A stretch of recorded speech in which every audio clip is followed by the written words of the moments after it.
magnificent story ever. From creation to Jesus, the Line It Up series.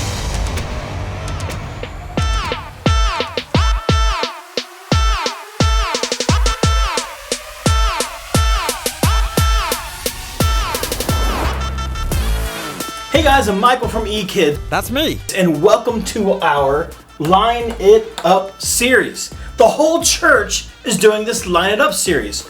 To introduce this thing to you so you know kind of what we're studying over the next couple months, it's this. So check it out. We're going to learn these big topics: creation, the fall, promises, slavery, Passover, law, kingdom, temple, exile, and of course Jesus. We'll even talk about the Psalms. Now with this, let me explain why I have this squiggly line. In the Old Testament, guys, there are some ups and there are some downs, and all these ups and downs actually lead to Jesus. Wow. Are you ready? Yep. All right, watch this. So God created the whole world, right? That's creation. Things were good. But then we messed up. So that's bad. Not good, right? But the thing is that God promised to help us. He gave us covenants, and a covenant's like a deal, shaking hands. It's like a deal. So God made deals with us to make things better. But guess what we did? We messed up. We didn't follow the deal. And we ended up in slavery. The Israelites ended up in slavery. Bad again. But what ends up happening is people turn their eyes to God. They begin following God again, and then He saves them, and they have the Passover about how God saves His people. They end up crossing the Red Sea and being free again. And when they cross that Red Sea and they're free, God gives them the law, a bunch of rules and things. But for now, know that they didn't exactly obey the law that well, and things got worse. And instead of really wanting God to be their king, well, they wanted to have people as their king. So they created a kingdom, which some of that's good and some of that's bad. But what's great is that at the tail end of all this kingdom stuff, they built a temple to worship God in. So that's a good thing. And after that, the worst thing happens is they end up in exile because they turn their eyes from God again. And exile means that they were kind of told to go away from their home and didn't rule their own home. So that was really bad. But later, in the New Testament, we find the answer to all this is Jesus. See this over here? We have God who's good. Yep. Everything's fine. God's good. When we're close to God, things are good. Yeah, but... We're down here because when we're not close to God, bad. But what God does to help us to get closer to Him is salvation.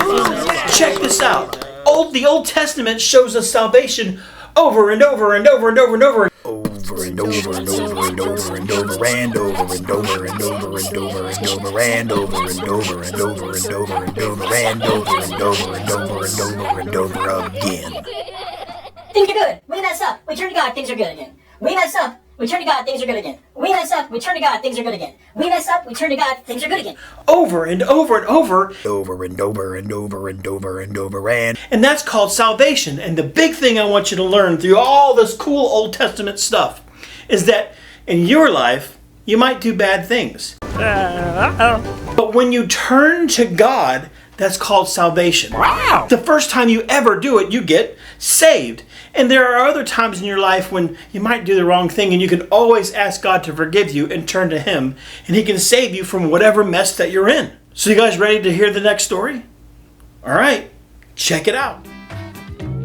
This is Noah. Noah is in the Hall of Fame because he listened to God. God created the whole universe. He created the sun and moon and stars, the sky above and the sea below. God created the animals and the people. Over time, the people on earth began to do bad things because they didn't listen to God. There was only one man in all the earth who was different because he listened to God. That man was Noah. So God told Noah to build an ark. He told Noah exactly how to build the ark, and it was to be the biggest boat ever built. God told Noah to build an ark for his family and the animals to live on during the flood. When the ark was ready, God told Noah to load everyone into the large boat. They entered in pairs, each with another of its kind. After 7 days, it started to rain. The underground waters erupted from the earth, and the rain fell in mighty torrents from the sky. It rained for 40 days and 40 nights and then stopped. Many days later, Noah sent out a dove to find dry land, but the dove came back. After 7 days, Noah sent out the dove again, and it returned with a branch. After 7 more days, Noah released the dove again. This time, it did not return. This made Noah think the dove found dry land where it could rest. Noah lifted the covering of the boat and saw that the surface of the ground was dry. Noah trusted in God's plan, and God protected his family during the flood. Now, the flood had come and gone, and Noah, his family, and all of the animals walked on land again.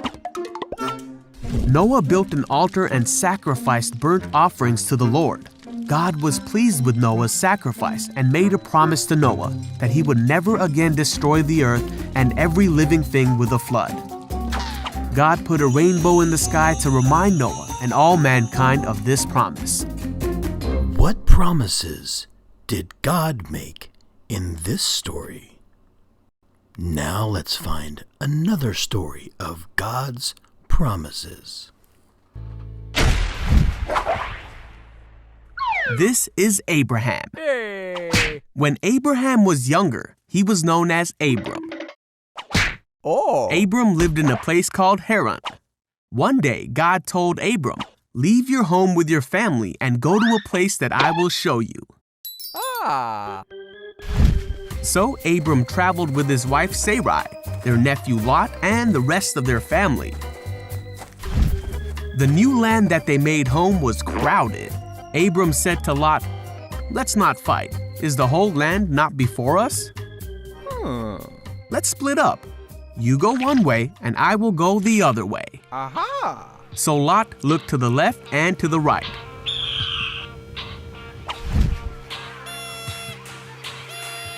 He saw that the land of Jordan was well taken care of, so Lot chose to go the way that looked better to him. He took his family and they settled in the beautiful land near the town of Sodom. Abram took his family and they moved the other way. Then one day, God said to Abram, "Look up. All the land you see will be blessed. I will give it to you and your family forever." Abram received the promise and the blessing because he was faithful. What promises did God make to Abraham in this story? All right, so today's lesson was tough, wasn't it? We learned about some of the promises of God. What are some promises of God that you can think of that we just learned about? Well, how do promises relate to Jesus? I'll give you a hint that you might not know. In the Old Testament, God promises a lot of things, but he also promises us that Jesus would come someday. So maybe that's how Jesus relates to the things that we learn. God promises us things, and Jesus was one of the things that he promises. Anyway, let's talk about that. Guys, I love you. I'll see you next time. For now, bye. See ya! The most magnificent story ever. From creation to Jesus, the Line It Up series.